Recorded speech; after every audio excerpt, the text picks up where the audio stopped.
Hello दोस्तों, नमस्कार। कैसे हैं आप सभी? आशा करता हूँ आप सब बहुत अच्छे होंगे। तो आज हम जिस टॉपिक पर चर्चा करेंगे, तो यहाँ पर चर्चा का विषय है, क्या लोकतंत्र और गणतंत्र हमारे वेदों की देन है। आज का हमारा टॉपिक है, क्या लोकतंत्र और गणतंत्र क्या वेदों की देन है। इस पर हम चर्चा करेंगे। कल मैंने एक शॉर्ट वीडियो बनाया था और मैंने वहाँ पर कहा था कि अगर आप इस पर एक कंप्लीट केस स्टडी चाहते हैं तो कमेंट बॉक्स में ज़रूर बताएं। तो बहुत से लोग जो हमारे दोस्त हैं, साथी हैं, वीडियो को देखने वाले, उन्होंने ये निवेदन किया था कि इस पर एक कंप्लीट केस स्टडी बनाई जाए। तो आज इस पर हम चर्चा करेंगे। तो अगला जो महत्वपूर्ण टॉपिक होगा, क्या प्राचीन काल में भी लोकतंत्र जैसी व्यवस्था थी। आज इसी दो टॉपिक पर चर्चा की जाएगी। तो यहाँ पर जल्दी से हम अपने टॉपिक को शुरू करते हैं। तो वीडियो को लास्ट तक जरूर देखें। तो यहाँ पर पृष्ठभूमि के बारे में सबसे पहले हम चर्चा करेंगे। तो पृष्ठभूमि में लोकतंत्र, तो इस पर जो है कि आप एक्सेल एकेडमी की प्ले लिस्ट में जाएंगे तो वहाँ जो है कि इंडियन कॉन्स्टिट्यूशन एंड पॉलिटी की जो प्ले लिस्ट बनी है दोस्तों, वहाँ पर एक लेक्चर मैंने लोकतंत्र पॉलिटी के पॉइंट ऑफ व्यू से बनाया है, आप उसे देख सकते हैं। उतनी गहराई में हम यहाँ पर चर्चा नहीं करेंगे। तो लोकतंत्र की इंग्लिश आप जान ही रहे हैं, डेमोक्रेसी। और इसको दो पार्ट में जब डिवाइड किया गया तो क्या हो गया, डेमोस और क्रेसी। डेमोस का क्या मतलब हो गया, जन सामान्य या साधारण लोग, और क्रेसी का अर्थ हो जाता है शासन से। आप वहाँ पर पूरी बेहतरीन तरीके से चीज़ों को समझाया गया है, आप वहाँ देख सकते हैं। तो यहाँ पर एक महत्वपूर्ण टॉपिक मैंने लिया है जिससे कि दोनों चीज़ें कनेक्ट हो सकें। सभी लोकतांत्रिक राष्ट्र सदैव गणराज्य होंगे, यह संभव नहीं है। सभी लोकतांत्रिक राष्ट्र सदैव गणराज्य होंगे, यह संभव नहीं है। और उसी प्रकार दूसरी लाइन कही जा रही है कि सभी गणराज्य सदैव लोकतांत्रिक होंगे, यह भी संभव नहीं है। तो यह जो दोनों बातें कही गई, इनका अगर उदाहरण लिया जाए तो सभी लोकतांत्रिक राष्ट्र सदैव गणराज्य होंगे, यह संभव नहीं है। इसका उदाहरण है ब्रिटेन, यूके, ब्रिटेन। तो यहाँ पर ब्रिटेन का उदाहरण लिया जा रहा है। और सभी गणराज्य सदैव लोकतांत्रिक होंगे, इसका जो है उदाहरण चीन है। तो इसके बारे में और ज़्यादा चर्चा अगर आप विस्तार से देखना चाहते हैं तो आप उस वीडियो को जरूर देखें, लेकिन अब हम उस पर उतनी लंबी चर्चा नहीं कर सकते।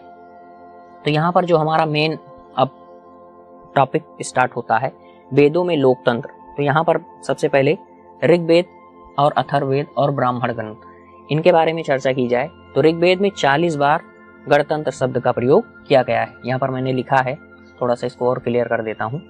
तो यहाँ पर मैंने लिखा है कि 40 बार किसकी चर्चा की गई है, गणतंत्र की। और ऋग्वेद में 40 बार और अथर्ववेद में 9 बार। अगर वहीं ब्राह्मण ग्रंथों की बात की जाए तो वहां पर गणतंत्र शब्द का प्रयोग अनेक बार किया गया है। यहाँ पर मैंने एक उदाहरण भी लिया है कि अथर्ववेद के बारे में। अथर्ववेद में लिखा गया है कि हम सभी भोजन और जल के मामले में बंधु हैं। आपको समझाने के लिए मैंने ये एक महत्वपूर्ण लाइन यहाँ पर कोड किया है, लिखा है, और समझाने की अब कोशिश करता हूँ। तो इसी मुख्य वाक्य का सहारा एक बार कर्नाटक उच्च न्यायालय ने अरुमुगम बनाम राजगोपाल का एक मामला था 1974, उसमें जो है कि इसी का सहारा लिया था कर्नाटक उच्च न्यायालय ने। जो ये लाइन कह रहा हूं मैं, इसी का सहारा लिया था। और वहां पर उन्होंने कहा था कि जो समानता का स्वरूप है वो हमारी संस्कृत में निहित है। जो समानता का स्वरूप है वह किसमें, हमारी संस्कृत में निहित है। और लोकतंत्र क्या कहता है कि सबको जो है इक्वल दर्जा देने की बात करता है। लोकतंत्र में कोई भी व्यक्ति बड़ा या छोटा नहीं हो सकता। तो वही बात यहाँ पर कही जा रही है। इस लाइन के माध्यम से आप चीज़ों को और क्लियर कर सकते हैं कि हम सभी भोजन और जल के मामले में बंधु हैं, आपस में एक दूसरे के बंधु हैं। तो यहाँ पर उस समय जो प्राचीन काल था वहाँ पर जल और भोजन की बात कही जा रही है, वहाँ पर इस चीज़ की कमी थी। और जो आज का आधुनिक समाज है वहाँ पर जिस समानता की बात कही जा रही है वह है अवसर की समानता और प्रतिष्ठा और अवसर की समानता।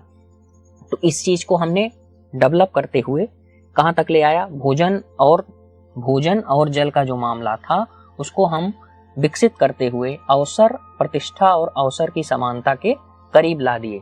तो यहाँ पर इस महत्वपूर्ण लाइन से आप समझ सकते हैं कि हाँ, प्राचीन समय में ऐसा नहीं है कि वहाँ पर लोकतंत्र नहीं था, वहाँ पर लोकतंत्र जैसे सिद्धांत कार्यरत थे।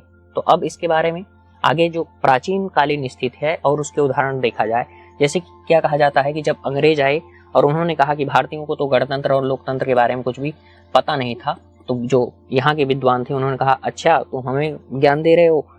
तो उन्होंने कहा कि जो हमारे 16 महाजनपद और 10 गणराज्य हैं उनकी बात कहाँ गई। तो उन्होंने अंग्रेजों को आईना दिखाया।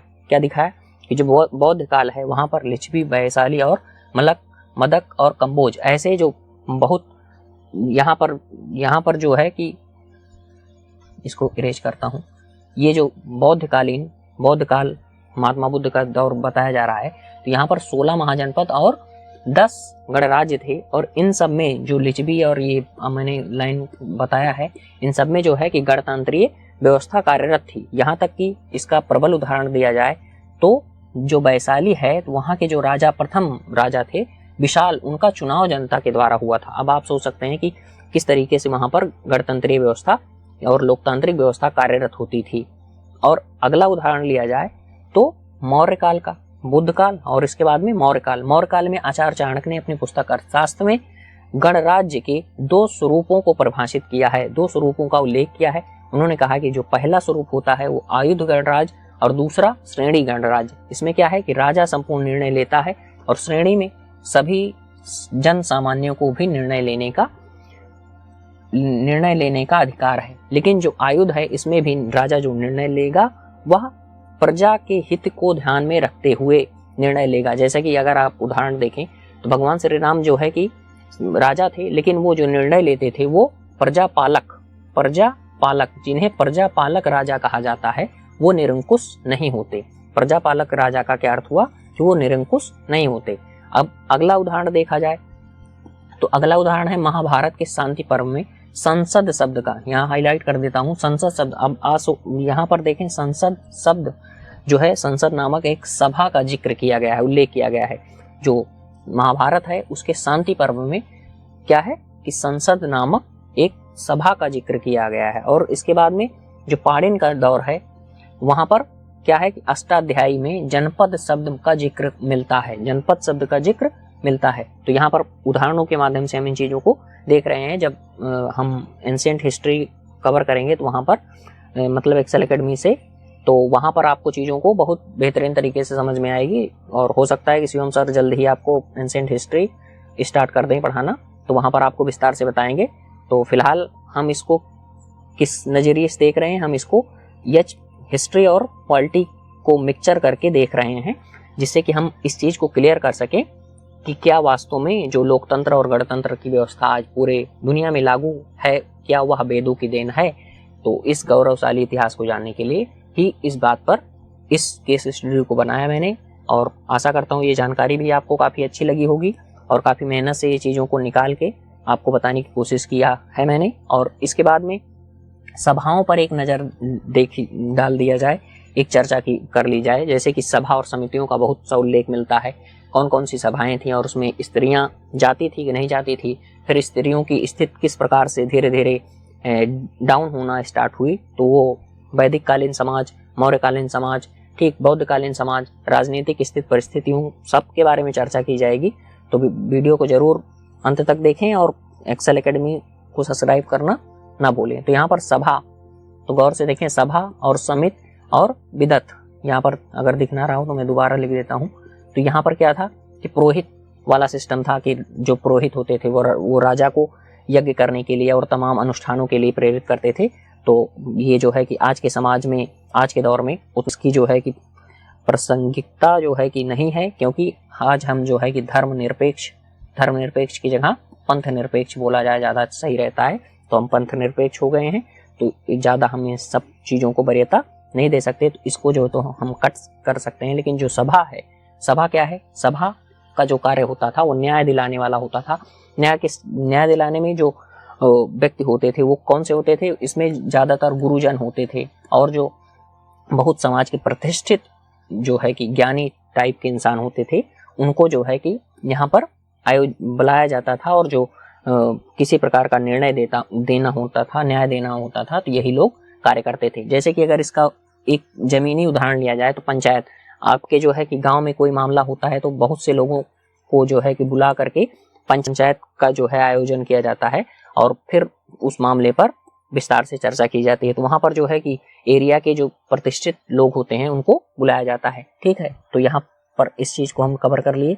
अब इसके बाद में समितियों का जो उल्लेख है, तो जनों का प्रतिनिधि, इसे अगर आज के दौर में देखें तो हम अपने आज के दौर में लोकसभा की जो बात हो रही है कि जैसे हम किसको चुनते हैं, हम विधायक को चुनते हैं, हम सांसद को चुनते हैं, और वो किसका निर्माण करते हैं, उन्हीं के द्वारा प्रधानमंत्री और मुख्यमंत्री का निर्माण किया जाता है। तो उसी प्रकार यहाँ पर बात कही जा रही है।